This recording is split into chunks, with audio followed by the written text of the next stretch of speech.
sahabat semua dimanapun berada. Welcome back to my YouTube channel. Ketemu maning karonyong bong cilacap ngapak orang ngapak orang kepenak. Di video kali ini saya mau sharing tentang, ada yang tanya ya, Mbak, kerja di Taiwan enak gak sih gitu, kerjaannya apa aja gitu, kok betah nggak pulang-pulang gitu. Sering itu pertanyaan seperti itu ya. Kerja di Taiwan itu ya apa ya, nasib-nasiban, dan harus siap fisik dan mentalnya harus disiapkan ya, karena bekerja di Taiwan itu jaga lansia TKW ini ya, bukan di pabrik ya. Jadi jaga lansia itu macam-macam, ada yang pikun, terus ada penyakit gula darah, darah tinggi gitu kan, ginjal dan lain sebagainya, ada yang stroke gitu kan. Semua itu apa ya, tergantung nasib dan gimana cara kita menyikapinya. Kalau saya emang nggak suka pindah-pindah majikan ya. Dari pas awal datang itu kerjaan juga berat, cuma saya bertahan gitu kan. Ya apa ya, saya tuh paling males tuh pindahan gitu. Jadi seberat apapun pekerjaan itu saya bertahan gitu. Dan di sini tuh apa ya, di Taiwan itu kan bukan negara sendiri, ujiannya juga banyak. Dari bahasa yang belum bisa gitu kan, ngomong ke majikan sama ke pasien yang kita rawat juga ya butuh kesabaran gitu. Belum ada musim panas, musim dingin, musim panas kepanasan, musim dingin kedinginan kayak gitu kan. Terus pekerjaannya apa aja sih gitu kan. Ya saya sharing ya, pekerjaan saya seperti apa ya. Selain merawat pasien juga bersih-bersih, saya sudah sharing-sharing banyak di video-video sebelumnya ya. Dan sekarang saya mau sharing apa aja pekerjaan saya merawat lansia gitu kan. Kalau pekerjaan rumah saya sudah sharing-sharing banyak di video-video sebelumnya.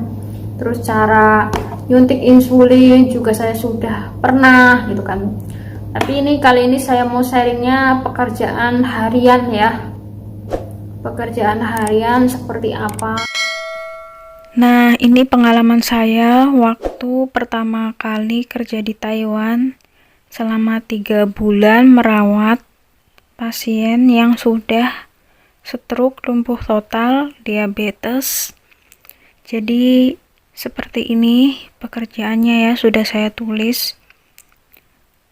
Emang udah nggak bisa jalan, jadi harus siap angkat-angkat ya, ganti pampers seperti ini, kasih obat. Kalau mandiin tuh pakai seperti ini, pokoknya lebih berat.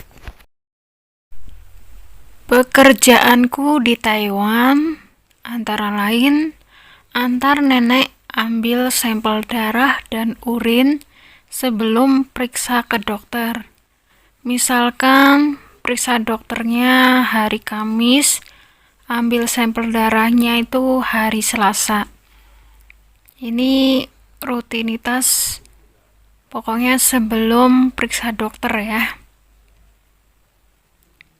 Kalau di Hualien itu antriannya menggunakan apa itu tadi ya, ada layarnya. Kalau di rumah sakit Lotong itu kita ambil antrian yang khusus untuk orang tua atau lansia.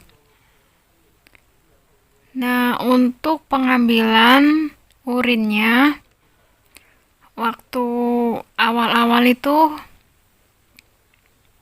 sempet apa ya, kalau nenek di rumah sakit tuh buang air urinnya itu susah, jadi biasanya bawa dari rumah jadi tinggal ngasih aja.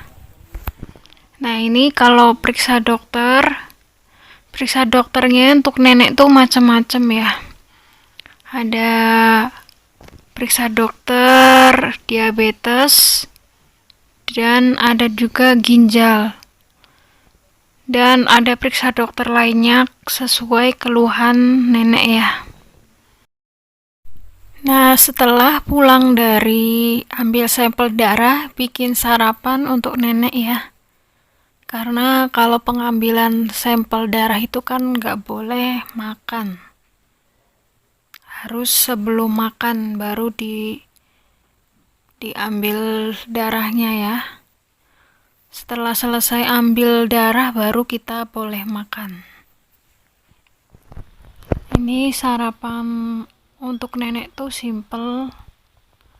Kalau bikin bubur ya pakai sisa nasi juga bisa gitu kan. Apalagi kalau diabetes tuh kan bagus ya makan sisa nasi. Kalau di Taiwan saya nggak pernah buang-buang nasi ya, jadi kalau ada sisa dimasukin kulkas bisa buat bikin bubur. Simple aja, cuma direbus pakai air seperti ini, terus goreng telur, udah pakai asinan, udah seperti itu, simple banget. Ini telurnya cuma dikasih kecap asin, jadi selama goreng tuh nggak dikasih apa-apa ya. Ini buburnya sudah jadi, yang penting udah kemasak aja gitu. Ya, sudah siap-siap dihidangkan. Ini adalah salah satu pekerjaanku, yaitu ada nyuntik. Ini untuk diabetes tipe 2. Nyuntik ini jarumnya. Terus ini kalau yang ini pagi dan malam, tergantung dari tingginya gula darah. Terus ini untuk seminggu sekali. Ini untuk cek tekanan darah, tensi darah. Terus ini untuk cek gula darahnya ya. Dicatat di sini. Terus ini kalau nenek luka, ini peralatannya, ada betadin, ada ini alkohol 75%. Terus ini adanya juga ini. Kebetulan tinggal dikit. Ini untuk perban-perbannya. Ini obat-obatan. Ini untuk seminggu, ditaruh sini, diracik di sini untuk seminggu. Seperti ini ya penampakannya, sudah seperti suster. Pekerjaan selanjutnya yaitu memandikan nenek. Jadi nenek tuh mandinya seperti ini ya, seperti anak bayi, pakai ember. Kalau di Cilacap namanya bokor.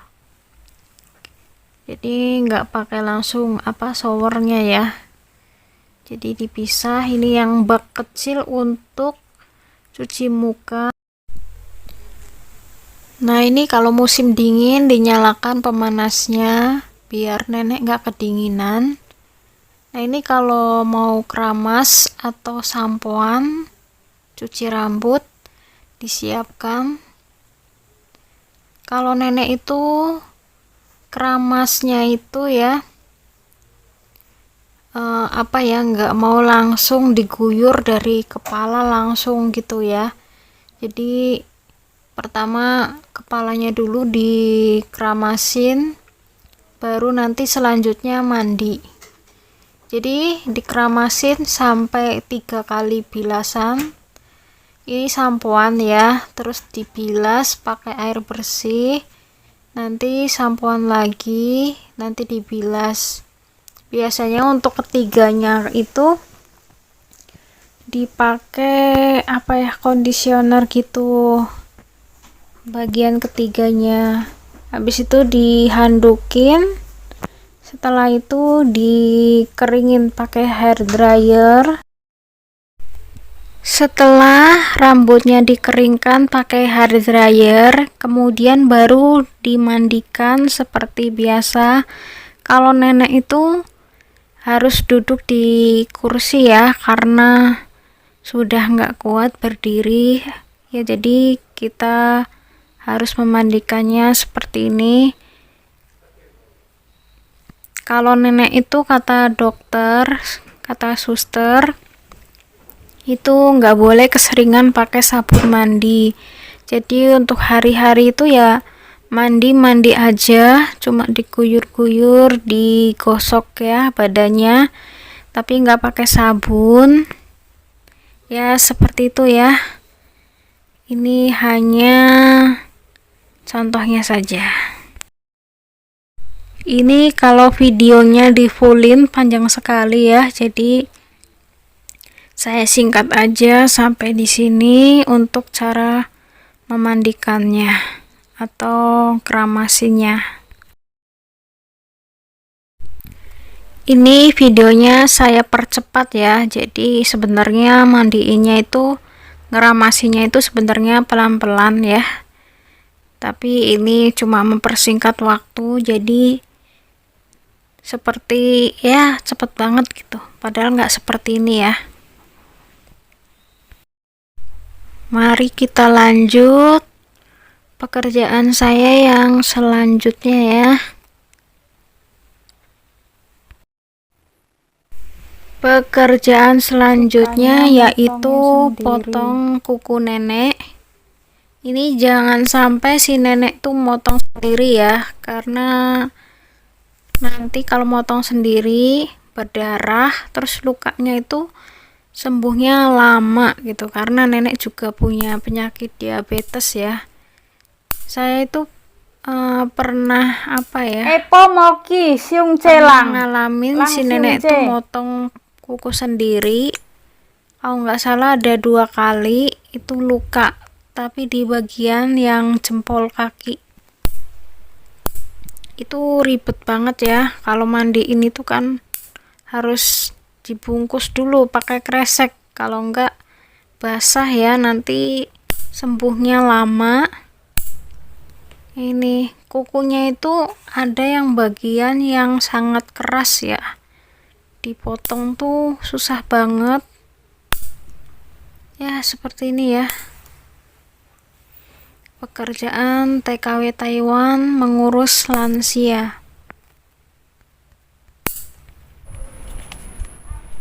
Pekerjaan selanjutnya yaitu ajak nenek ke taman pagi dan sore kalau nggak hujan. Kalau pagi sekitar jam 9 sampai jam 10, kalau sore jam setengah 4 atau jam 4 ya, sampai jam 5 gitulah pokoknya ya. Pokoknya kalau cuaca cerah itu bawa ke taman biar nggak tidur terus. Kata dokter harus dikasih olahraga ya, setiap hari 20 kali angkat tangan ke atas. Nah seperti ini. Pokoknya pagi dan sore kalau nggak hujan harus dibawa ke taman. Kalau kebanyakan tidur, nanti nenek tuh nggak tahu pagi atau malam ya. Seperti itu aktivitas TKW Taiwan ya. Untuk lain-lainnya ada di video-video sebelumnya ya, saya sudah sharing seperti antar nenek ke pasar dan lain-lain. Pokoknya ya bermacam-macam lah, ada bersih-bersih rumah juga gitu. Jadi nggak cuma merawat lansia aja, tapi ya ada bersih-bersih rumah, masak, ngosek WC, cabut rumput, macem-macem lah pokoknya. Kerjanya itu nggak cuma jaga lansia aja, tapi untuk bersih-bersih rumah itu harus diatur sendiri ya, pokoknya yang penting nenek tuh aman gitu. Nah, itu tadi teman-teman pekerjaan saya ya. Itu hanya sharing pekerjaan mengurus lansia ya.